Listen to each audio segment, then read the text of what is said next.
Hey guys, welcome to episode 28 of my investment journey series, the series where I go through my Trading 212 portfolio from the past week and just let you guys know what's changed, what's looking good, what's not looking so good. To those who don't know, and to those who haven't seen my videos before, my name is Ian Geddes.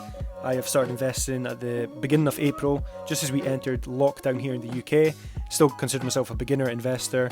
I mean, I've been doing this now for 28 weeks and share my journey here on YouTube, doing a video once a week of a portfolio review, just kind of opening up my Trading 212 account on my phone, taking you guys through my investments and letting you see, like I say, what's doing good, what's not doing so good, and what I'm looking to do next. So yeah, 28 weeks we've now been doing this. I'm not appearing on camera today. I've just got back from a run and it's already quite late, so I just want to get this one out there just so I'm staying consistent and uploading these videos before the weekend's over, before the market's open tomorrow morning.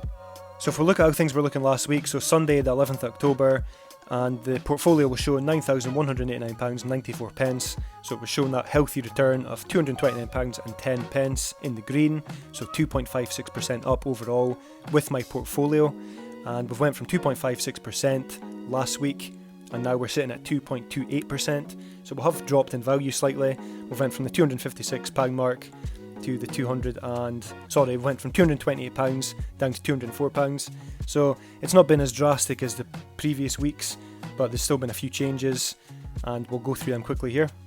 Let me just jump over to the history of my Trading 212 account for this past week, and we'll check out dividends first of all.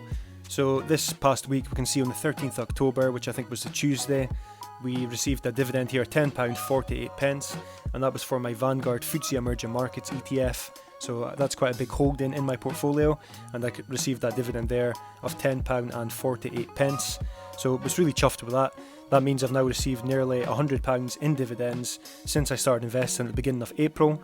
So yeah, like I said, to those who don't know, I started investing beginning of April, and since then I've received £97.69. You can see it down the bottom right there in dividend payments, and that is from a mixture of investments in certain companies and also with some of the ETFs that I've got, like the S&P 500, the FTSE 100, the Vanguard FTSE Emerging Markets, which is my most recent one. So yeah, really chuffed with that. So that's how the dividends are looking recently. We'll head over to the orders tab. Not much has changed this week here. I've not really done much. The 13th October, so again, that was on the Tuesday, I bought another 0.25 units in the Vanguard FTSE Emerging Markets. So that was £11.80 in there, and that was actually the dividend that I received from that ETF. So basically I reinvested it straight back in, and then just a little bit more, so I put like another £1 on top of it. So yeah, I reinvested my dividends like I always do. It's the whole key towards compound interest. Reinvest your dividends, think long term, be patient, all that sort of stuff. That's what I'm doing, that's what I'm focusing on. So that money was straight back in there, and that bought me another 0.25 units in that ETF. We'll come back to my investments here and we'll have a quick run through. So American Airlines, that's in the green. From last week we are down 5.67%, but overall we're still in the green. That was actually 2 free shares from free referrals, links from people who have signed up through my referral links on these YouTube videos, so big thanks to you guys. Cineworld Group next. From last week it's down 16.25%. Obviously not good news right now for Cineworld with everything they've announced recently, cinemas closing, with all the job cuts, so on and so on. So this is just a hold for me. I'm not looking to increase my positions in it just now, but I know some people will be doing that, but I'm just going to continue holding for the time being. Hive Group's next up. From last week, 6.15% down. Again, not great. It's to be expected right now with the pandemic. That's not really going to recover until the world is back to normal, until they can start putting events on again. So another hold for the time being.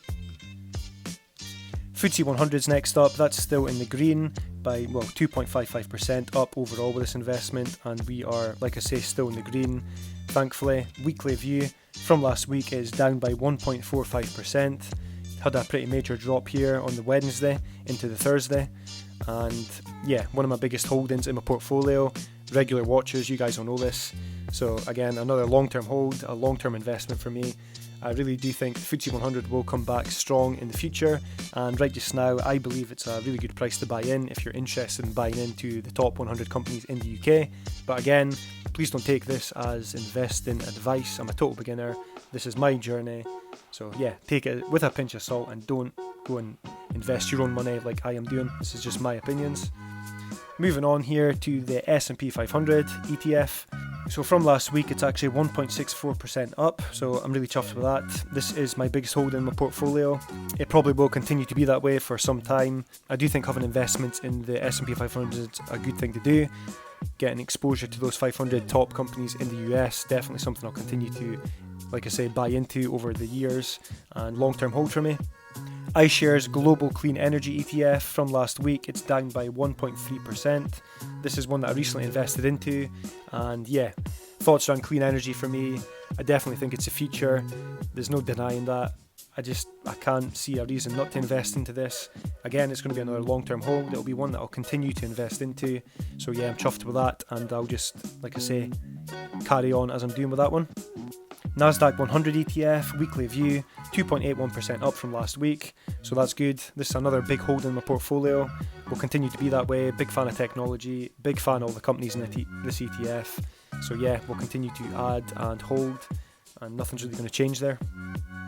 The iShares Physical Gold ETF's next up. From last week, it is down by 0.73%, so my 16 units are now showing that £459.52 value, and yeah, I'm down £31 overall with this investment so far. But I like having a bit of gold in my portfolio. It will always be between the 5 to 10% mark for me. I just like the diversification it offers, so that's kind of my thoughts on that. iShares S&P 500 Healthcare Sector ETF next up. Quite a mouthful. From the weekly view, it's 0.3% up from last week. Had a pretty major drop Wednesday into Thursday, but it has recovered nicely towards the end of the week. And yeah, my thoughts on getting into this ETF, just the whole idea around a vaccine for the pandemic we're going through, and I just like to have some exposure to the companies involved in this ETF. If you're interested in checking out the companies in this ETF, check out the ticker symbol, give it a Google, ticker symbol IUHC. I did think about selling out this one a few weeks back, but it did start recovering quite nicely, so I thought I would just keep it for the time being. And yeah, I think it's now a stupid idea to sell out anytime soon with all the news around vaccines, etc. So again, long-term hold, let's see what happens. Legal & General Group is next up. Weekly view, down 3.73% from last week. It's not really had a great week. As you can see, it dropped near the start of the week and it continued to do so. Looked like it started to make a bit of recovery near the end, but we'll just see what happens coming into this week, and we'll see if it starts to recover. So overall, this investment's now down for me, but big fan of Legal & General as a UK stock and as them as a company overall. They pay a healthy dividend, so this will probably always be a long-term hold for me. And like I say there, it's actually down 4.49% overall, this investment for me. But yeah, I'm not worried. Long-term, definitely a company I've got a lot of faith in, and I cannot see them going out of business anytime soon. So happy to have this and happy to continue holding. Next up is McDonald's. This is one that's part of my busy pie. And looking at the weekly view, it is 2.03% up from last week. It's had a really healthy week actually. So yeah, pretty chuffed with that. I wish I could have had a McDonald's this month, but this month I've banned myself from having all takeaways. It's a challenge that I've set myself, no takeaways for the month. Kind of goes along with other challenge I'm doing, which is Sober October, no booze for the month. And I'm also doing a run of, a minimum of 100 miles running this month. Kind of all coincides together, so October is a healthy month for me. And yeah, off topic, but there you go. So, like I say, last week, 2.03% up. And yeah, McDonald's, I can't see them going bust anytime soon. I think 5-10 years down the line, they'll be even bigger, even more profitable. So happy to have this in my portfolio. And the reason I actually started investing in McDonald's is I just realised every single time I head past the McDonald's or I see a McDonald's, it's always busy.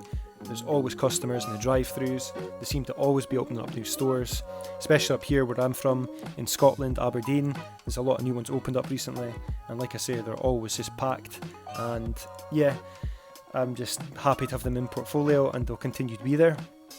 Coming down to MGM Resorts, my 5 shares, weekly view down 0.56% from last week. It's been an extremely choppy week looking at the graph here, and a bit of a gamble this one, as I always say. But long term, I'm hoping they'll become profitable again, and I can maybe sell out when they do become profitable. Obviously, they're really affected right now by the pandemic. Their venues and all the resorts, nobody's really visiting them because they can't, because of the pandemic, etc., etc. But I'm sure, given time, they will recover nicely. National Grid's next up, 5 free shares. These are all free shares from you guys signing up through my referral links for Trading212. So again, big thanks for that. I don't really know what to do with this one. I think I'm just going to continue to hold it for the time being. It's one of the companies that Trading212 really like to give out as a free share. So let's just see how many more of these I can build up. Speaking of which, if you're interested in signing up to Trading212, please do so through my referral link. There will be a link in the comment section below, and I'll tell you a bit more at the end of the video on how to do that. But yeah, from last week, like I say, 1.33% up, and it's looking like it's had a pretty decent week. Again, big drop Wednesday into Thursday, like a lot of other stocks and companies we've seen, but they did recover nicely towards the end of the week. So yeah, looking pretty good for now. Royal Dutch Shell is next up here. This is another one of my biggest holdings here in the portfolio. Looking at the weekly view, it is down 3.09% from last week. Doesn't really surprise me. It's something that's just been dropping continuously. I mean, you can see on the 3 monthly view here, it's just been continuing to drop. This is one that I'm actually averaging down on, so I do think 5-10 years later they'll be in a much healthier, stronger position. Like I said in my previous videos, Shell's making the whole transition just now into renewable energy, and they're flipping their whole business around, getting away from oil and gas as much and going towards the green side of things, the renewables. And given the amount of assets that Shell has and all the money behind them, I really think they'll make a big success of it. So that is why I'm continuing to hold my position in Shell, and I'll also continue to invest into them, just averaging my position down. Starbucks is next up here. This is another one very much like McDonald's. The reason I started investing in Starbucks is because they're always packed. Like I say, their drive-thrus are always out the door. They're always busy inside as well. Maybe not so much right just now with the pandemic, obviously, but like I say, they've just always seemed to be opening new stores, getting new customers. So again, this is one that I added to my busy pie along with McDonald's. And looking at the weekly view, it is down 1.64% from last week. So this is again long-term hold for me. And the way I'm viewing this is 5-10 years down the line again. Do I still think there'll be a business that exists? And that's a definite yes. And do I think they'll be even bigger and more profitable? And again, that is a yes. So this is another one that I'm going to hold for a long time. The VanEck Vectors video game and esports ETF. This is ticker symbol ESPO. Recent addition to the portfolio. I'm a big fan of gaming, and I really think the esports industry is just about to explode in the coming months. Maybe the next few years at least, and check this one out if you're not too sure on it. Looking at the weekly view though, 0.28% down from last week. So my investment, it's now worth £87.20. That's my 3 units I've got in this ETF. I will continue to add to this one. I'm not sure how much I'm going to add to it by like on a weekly basis right now, but I do know it's going to be a long-term hold for me. So I'll continue to add into it, but just probably not as much as I am the other positions in my portfolio just now. And then finally here we've got the Vanguard FTSE Emerging Markets ETF. This is the one that paid my most recent dividend that I showed you at the start of this video. So from last week it's 0.49% up. Again, the drop on Wednesday, Thursday, like a lot of other things we've seen, but it did recover quite nicely. Big fan of this ETF. Ticker symbol VFEM. Again, diversifies across loads of different countries in the world. If you're interested, check out what they are. Give them a Google, you'll see what I mean. And yeah, just a good way of, like I always tend to say, diversifying the whole portfolio, getting exposure to all these other markets in the world, and not just having to rely on the UK, US. And that's why I have this as an investment. Another long-term hold, one I'll continue to add to, and that's really all I've got to say on that one. Looking at the allocation, we've now got the 17 investments, portfolios £9,177.34, S&P 500 still at the top, followed by the FTSE 100, Vanguard FTSE Emerging Markets, and then the Nasdaq 100, followed by Shell. Everything underneath there is under the 10% mark, as you can see. And that's how things are looking this week. So again, if you're new to the world of investing, if you want to get involved in investing, I recommend using Trading212. It's a platform I've been using since the beginning of April.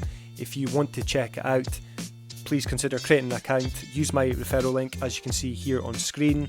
I'll put this in the comment section below this video. It will also appear in the description of this video. If you click on that link, create yourself an account and deposit a minimum of £1, you will then receive a free share worth up to £100 with Trading212, and I will also receive a free share worth up to £100. And if you do end up doing that, please let me know in the comment section of this video what free share you receive. I'll let you know what free share I receive, and we can kind of see who's got the best deal. But let me know, like I say, and all the best. I hope you get something decent. But that's all for now, guys. Once again, thank you for watching, really appreciate it. We're now at 530 subscribers on YouTube, so big thank you to all the people out there subscribing. If you enjoyed this sort of content, please consider subscribing to the channel, give this video a like, and leave me a comment below. I make a point of replying to every single comment on my YouTube videos. Big fan of engagement, I think it's important, so let me know in the comments what you think, and if you think there's something I can do to improve these videos, please let me know as well. Any feedback's welcome, good feedback, bad feedback, put it in the comment section, I'll get back to you, and until next time, hopefully I will see you guys in the next video.